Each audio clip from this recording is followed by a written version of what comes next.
at some point you were admitted into a brigade hospital. And what happened? 주사기 자체가 없어가지고 이렇게 남들이 쓰다 놓은 걸 이제 다시 찔러주는, 쓰러져서 깨나니까 이제 군의관이 저한테 하는 첫 질문이 집에 돈이 있냐, 상황이 안 된다. 링겔을 이제 저한테 꽂아줬어요. 근데 그 이물질이 떠다니는 게 보였어요. 이제 39.5도까지 열이 올라서 다음 날에 또 놔주더라고요. 죽어나가는 군인들이 많았었어요. 군 병원은 너무나 열악해서 제가 뭐라고 이렇게 설명드리기가 참 공감이 안 되실 수가 있는데, 제가 한 2달 정도 이제 군단 병원이라고 진짜 큰 병원이거든요. 죽어나가는 군인들이 많았었어요.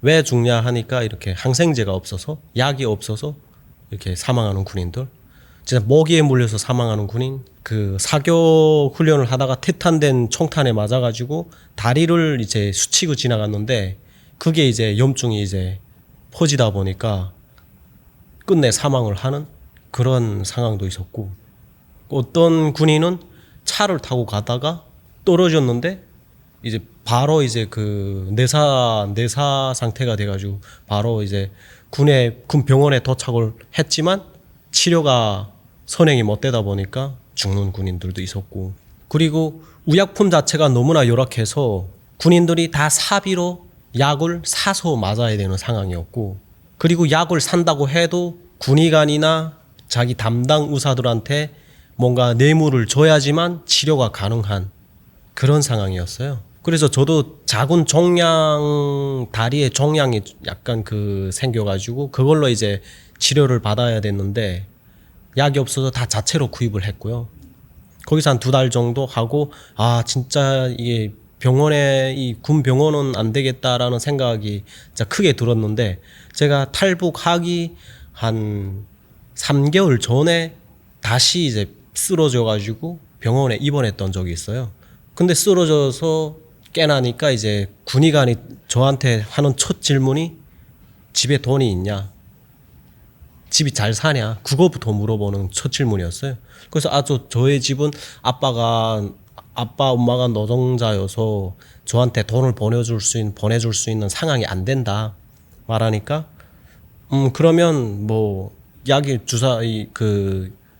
링겔이라도 맞아야 되겠네 하고 이제 자체로 제조한 그 링겔을 이제 저한테 꽂아줬어요. 근데 링겔 자체가 자체로 제조된 거라서 유리병으로 이렇게 한 게 이게 보이거든요. 유리병이 하얀 유리병이었는데 딱 보면 그 이물질이 떠다니는 게 보였어요. 이제 작은 이물질 같은 게. 그래서 저건 뭐지 하다가 그래 할 수 없이 맞았죠. 근데 아니나 다를까 39.5도까지 열이 올라서 또 해열제를 주더라고요. 그래서 해열제를 먹고 나왔는데 다음 날에 또 투약을 해줬고, 그때는 군의가 하는 말이 참 가관이었는데, 어제 맞은 그 링겔은 좀 질이 좀 안 좋았다. 이거는 조금 좀 잘 만들어진 거다. 여러 군인들이 맞아도 괜찮다는데 너도 아마 괜찮을 거다 그러는 거예요. 그래서 맞았죠. 또 39.5도까지 또 열이 올랐고 다음 날에 또 놔주더라고요.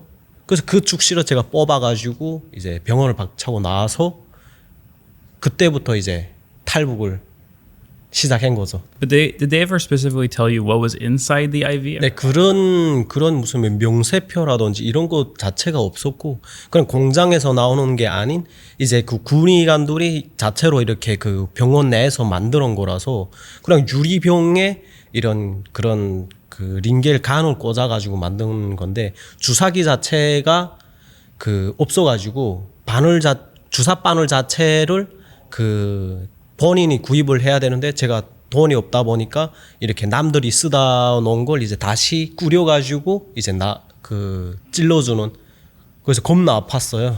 그게.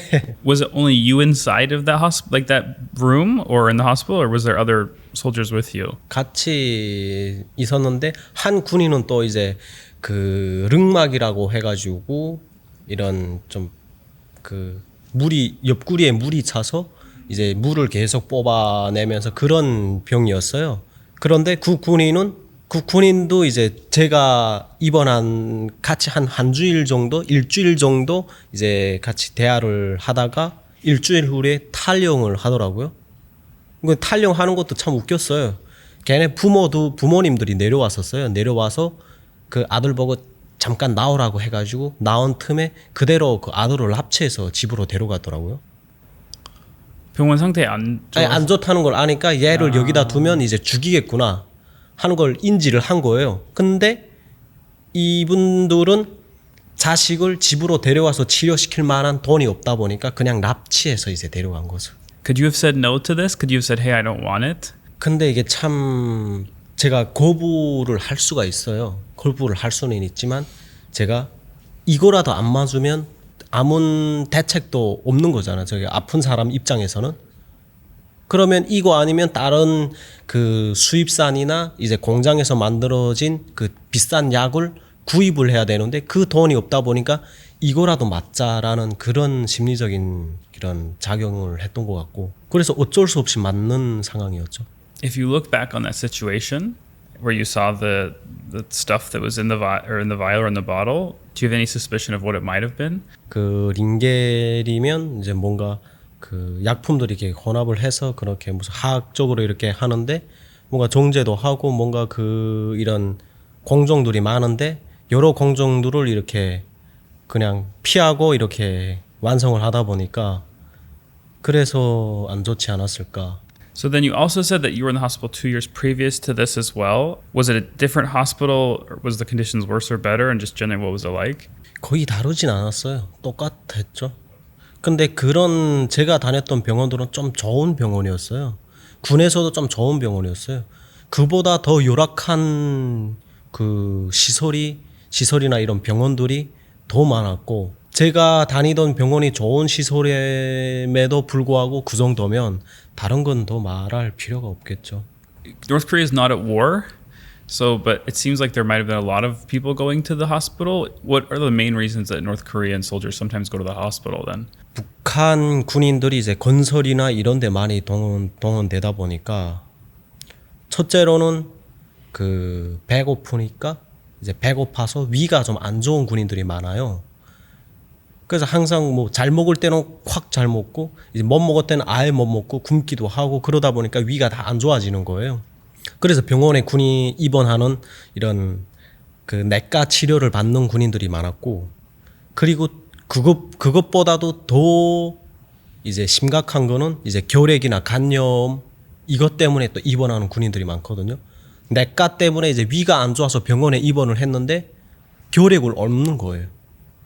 주사기랑 이런 것들을 소독을 안 하고 이제 그 혈관을 찌르다 보니까 그냥 그 얻지 않아야 될 그런 병들을 옮아가지고 내과에 입원을 했다가 다시 결핵병동으로 옮겨지는 사례가 많았고 그리고 또 간염도 많았고. If people can't pay, the treatment might be different, which is very ironic coming from a country that claims to be communist. I'm curious what happens to people, or I guess I'm curious if you saw a big difference in treatment between people who can and can't pay and what happens to people who can't pay. 그거 엄청나게 크죠, 그게. 군인들이 이제 집이 좀 잘 살고 집이라면 자기 가족이나 그런 뭐 그 부모님들이 돈이 많아가지고 자식들한테 돈을 보내주면서 이렇게 치료를 받을 수 있는 군인들은 이제 병동 자체가 그런 병동은 따로 있어요. 아, VVIP 그죠. 병동 입원실처럼 그런 게 따로 있거든요. 자본주의네요. 네. 그래서 그런 애들은 거기서 따로 생활을 하고 저처럼 돈이 없는 군인들은 이런 일반 병동에서 그냥 따로 생활을 하는 거고. 네, 그렇게. So if people just can't pay, can they sometimes just not get treated? 그렇죠. 거의 치료를 못 받죠, 그냥. 그러다가 이제 부작용이 걸려가지고 뭐 죽을 수도 있고. If a soldier can't get medicine or can't find it, do they have to go to like a black market or where can they try and maybe get medicine if that isn't working? 장마당이나 이런 데서 이제 살 수가 있어요. How do you get the money to do that? My understanding is they actually have to use dollars, but it'd be interesting to hear kind of how that process works. 달러를 이제 국돈으로 교환을 해가지고 이제 할 수가 있죠. 근데 뭐 달러를 만지는 사람들은 뭐 부자가 아니고서는 일반인들은 달러를 뭐 아직 못 본 주민들도 있고 다 국돈으로 하는 거예요. Just like you said at the beginning, you mentioned that you came across the DMZ, which is fascinating. I'd be curious to hear more about that. Can you talk to me a little bit about kind of the route that you took and where you started and how it went? 북한 그 원산에서 출발을 했고요. 입원을 하다가 이제 탈출을 한 거고 거기서부터 이제 시작이 됐는데 처음에는 이제 차량으로 이동을 했어요. 이동하는 과정에 이제 차단 초소가 한 3개 정도가 있거든요. 그리고 고성에서부터 그 DMZ까지는 한 40km 정도 돼요. 거기서는 도보로 이제 40km를 이동을 했고 거의 한 이틀 정도 도성에 이제 군인들을 한 2번 만났어요. 그 경계 근무를 서는 군인들. 도로로는 이동할 수 있는 상황이 아니었고 이제 산으로 이제 이동을 했죠. 군인들을 만난 거죠. 처음에 군인들이 어디 가냐 물어봐서 나요 고성 저 DMZ 근처에 있는 저의 부대 탈영한 군인이 있다. 근데 그 군인의 친구가 이제 그 DMZ 근처에서 그 군복무를 하고 있어가지고 그래서 그 군인을 잡으러 간다. 한마디로 탈영병 잡으러 간다. 이렇게 둘러쳤죠. 근데 워낙 북한 군은 탈영병이 너무 많아요. 너무 많다 보니까 탈영병을 잡으러 다니는 또 부사관들이나 이제 장교들이 많은 거예요. 그래서 저는 부사관이었으니까 이제 다행히 그 군인들이 그래요 하고 그렇군요 하고서 그 짐 검사를 했어요. 근데 짐 검사를 하는데 이제 배낭 안에 이제 그 후레쉬가 있었죠. 근데 그때가 새벽 2시였는데 새벽 2시에 어느 미친놈이 후레쉬가 있는데도 불구하고 후레쉬를 안 켜고 이제 다니는 거잖아요. 그러니까 의심이 들 상황이었죠. 근데 때마침 그 배낭 안에 이제 과자랑 담배가 있었어요. 그래서 군인들이 후레쉬는 못 보고 먹을 거에 이제 딱 초점이 간 거죠. 뭐 새벽 2시면 엄청 배가 고플 거잖아요. 그래서 다행히 그걸 보고 그래서 제가 그걸 이렇게 줬죠. 그러니까 군인들이 하면서 뭐 이해는 하는데 하면서 그래도 자기 중대에 들어가서 확인이 필요하다고. 근데 들어가는 순간이면 제가 신분이 노출되는 거니까 나 들어가지는 못할 것 같다 뭐 이런 식으로 이렇게 둘러쳤는데 그때 또 참 일이 안 되게도 또 그 장교가 또 나왔어요. 나와가지고 이제 후레쉬를 저 애한테 비치면서 왜 그렇게 복잡해 뭐 이러는 거예요. 그래서 이 큰일 났구나 하고 이제 지휘관한테 그 장교한테 갔는데 중대장이더라고요. 근데 이제 그 군인이 저보다 저를 이렇게 변호를 해주더라고요. 이제 담배랑 이제 먹을 거랑 받았으니까. 그러니까 이거 보초병이 그런 거 받으면 안 되잖아요. 그러니까 이제 그 장교한테 이제 변호를 해주더라고요. 그래서 그래서 의심을 안 했죠, 이 사람이. 근데 이제 여기서부터는 못 들어가니까 이쪽으로 통과하지 말고 그냥 언어로 돌아가라. 그런 군인이 있으면 지나가면 이제 잡아서 너희 부대로 보내주겠다. 그렇게 하는 거예요. 그래서 너무나 가슴이 철렁했죠. 그래서 다행히 이렇게 거기서 붙잡히지 않고 돌아서 그 군인이 있는 그 철길을 돌아서 이제 산으로 우회를 해가지고 나온 거죠. 도로를 따라서 이동하는데 갑자기 또 앞에 이제 뭔가 이렇게 시커먼 물체가 보이는 거예요. 그래서 좀 뭐지 하고서 이렇게 봤는데 그 도로가 워낙 사람들이 안 다니는 도로라서 이제 관리가 안 되어 있거든요. 그래서 이제 도로 한복판에 이제 풀들이 막 솟아나 있고 막 이런 상황이었는데 근데 그 도로 자체가 어떤 도로면 전시 도로라고 해가지고 이제 그 전쟁이 일어나면 이제 그쪽으로 이제 뭐 남한으로 진격한다 뭐 이런 전시 도로였거든요. 그러니까 이제 관리가 전혀 안 된 상황이었어요. 그래서 그런 풀일 거라고 생각을 하고 이렇게 터벅터벅 다가갔죠. 근데 보니까 이제 군인이 웅크리고 자고 있더라고요. 버쳐서는 군인이 자고 있더라고요. 그래서 깨지 말아야 될 텐데 하고 이렇게 조심조심 이동을 한 발자국 때 이동했는데 걔가 그 군인이 딱 깨는 거예요. 깨가지고 저한테 누구십니까? 하고 물어보는 거예요. 그래서 딱 봤는데 근데 이제 그 군인 복장이 너무나 허술했고 이제 군복을 이렇게 다른 군복 위에는 항토색 군복 아래는 그 위장복이라고 얼룩복이 있잖아요. 그 군복을 입고 있었고 그리고 모자도 없었고 이제 무기도 없었어요. 그래서 제가 또 군사 칭호가 높으니까 부사관이다 보니까 그냥 제가 질문을 했죠. 너 보초병인데 왜 이렇게 군무를 서니? 너 이렇게 하면 안 되는 거잖아 하고 지금 이렇게 말하니까 갑자기 당황스러워가지고 얘가 그럼 너 총은 어떻게 했냐 하니까 무기는 어떻게 했어 하니까 무기를 지금 이게 바위 밑에다 이제 감춰 놓고 이제 자던 거예요. 그 자다가 이제 무기를 누가 훔쳐가면 안 되니까 무기를 이제 감춰 놓은 거예요. 그 군인이 이제 근데 이쪽으로는 통과 못하면 기가 죽어가지고 이쪽으로는 통과 못한다. 그래서 그래 하고서 전 유유히 빠져나왔죠. 그래서 또 다시 산으로 또 붙은 거죠. 고생 끝에 이제 또 DMZ 근처까지 당도를 했던 거예요. When you actually tried to cross over through the DMZ, my understanding is there's lots of minefields and other obstacles there. Did you run into any of those? 그 제가 상상하고 있던 DMZ는 이게 철책이 있고, 철책이라면 전기 철책이 있다. 그러니까 만볼트의 전류가 흐르는 전기 철책이 있고, 그리고 지뢰밭이 있다라고 들었거든요. 근데 딱 도착을 했는데 콘크리트 장벽이 나지더라고요. 그래서 이 장벽은 뭐지? 콘크리트 장벽은 그 한국 쪽에만 있는 줄 알았는데 북한에서 지금 만들고 있는 거예요. 그래서 갑자기 당황스러웠어요. 이제 장벽을 5m 높이의 장벽인데 이걸 넘어야 되는 거잖아요. 큰 물이 나면 이제 그 물이 빠질 수 있는 그 수로 같은 걸 이제 파놓은 게 있었어요. 그래서 거기 이제 세살창들이 이렇게 막아놓고, 그런데 거기 다행히 이제 그 머리가 그 통과를 하더라고요. 다행스럽게 그 장벽을 그렇게 수로를 통해서 이렇게 통과를 한 거죠.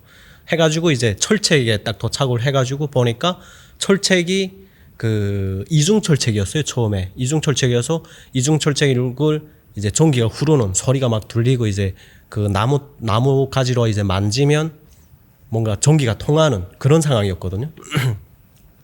그래서 거기다 이제 나무를 버티고 이제 손으로 땅을 파가지고 이렇게 한치 그 전기철책을 2개 통과를 하고, 그리고 한 2km 정도 이동을 해야지 했는데 이제 기본 철책이 제일 마지막 철책이 나오는 거예요. 그 마지막 철책이 총 5개였어요. 5개 철책이 있고 그 중에서 4개는 전기 철책이었고 1개는 가시 철조망이었어요. 이제 넘지 못하게.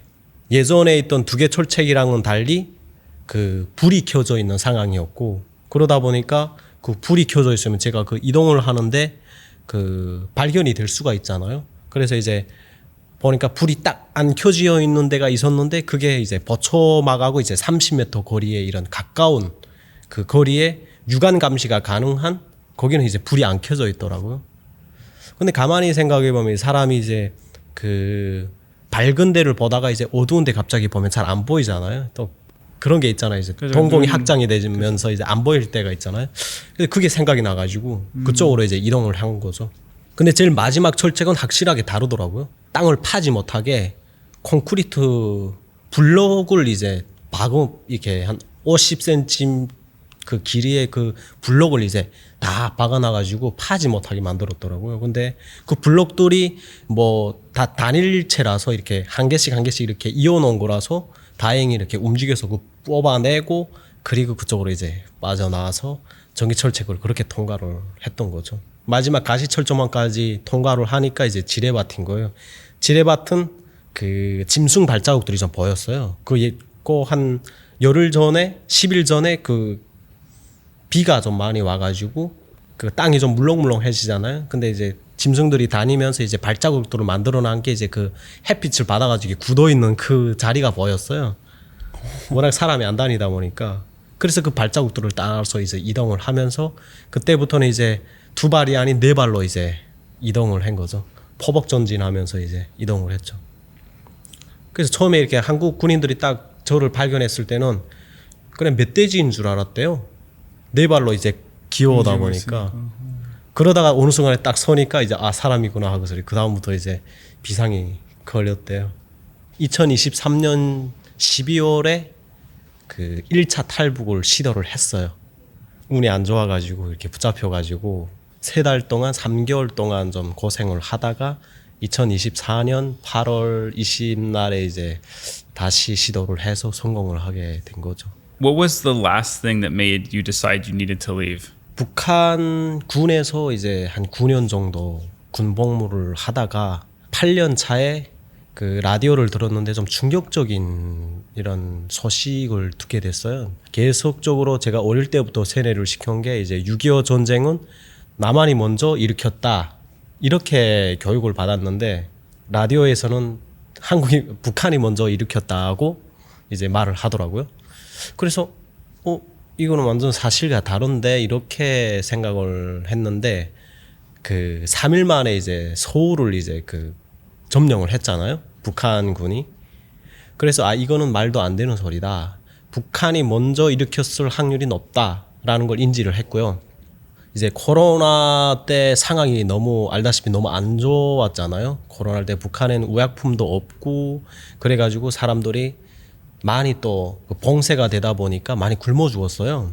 그런데 코로나 봉쇄가 딱 풀린 이후에 이제 사람들이 기대가 많잖아요. 뭔가 중국이나 러시아에서 제일 먼저 들어오는 게 이제 뭐 생필품이라고 하는 사람들도 있었고 어떤 사람들은 뭐 식량이라고 기대하는 사람들도 있었고 워낙 굶어 죽는 사람들이 많다 보니까 그렇게 생각을 했는데 이제 러시아에서 이 오를로브종 말이 들어왔다고 하더라고요. 김정은이가 또 말을 좋아하잖아요. 그렇죠. 말을 탄 사진 많이 나오죠. 네, 그래서 그 말이 처음에 들어왔다는 거예요. 그래서 무슨 이건 거짓말일 것이라고 생각을 했죠.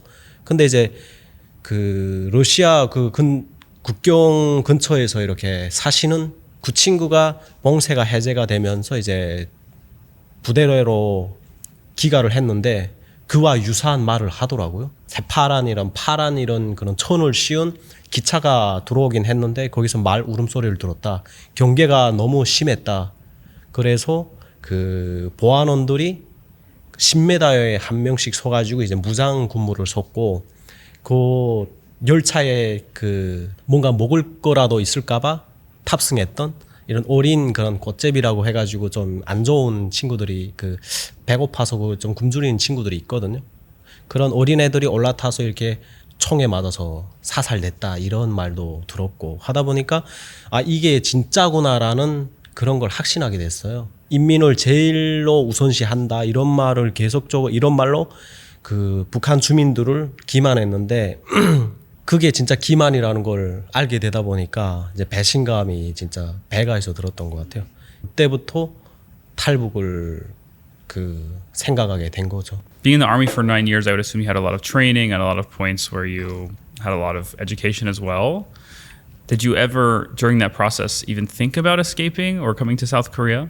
그때까지는 이제 제가 좀 충성도가 높은 좀 그런 군인이었어요. 그래서 내가 한국에 가야 되겠다. 여기서는 못 살겠다라는 생각을 진짜 조금만큼도 안 했거든요. 안 하다가 이제 라디오를 듣고 이제 두 달 만에 이제 2개월 만에 이제 탈북을 시도한 거예요. 그 전까지는 전혀 그런 생각조차를 이제 했던 적이 없었어요.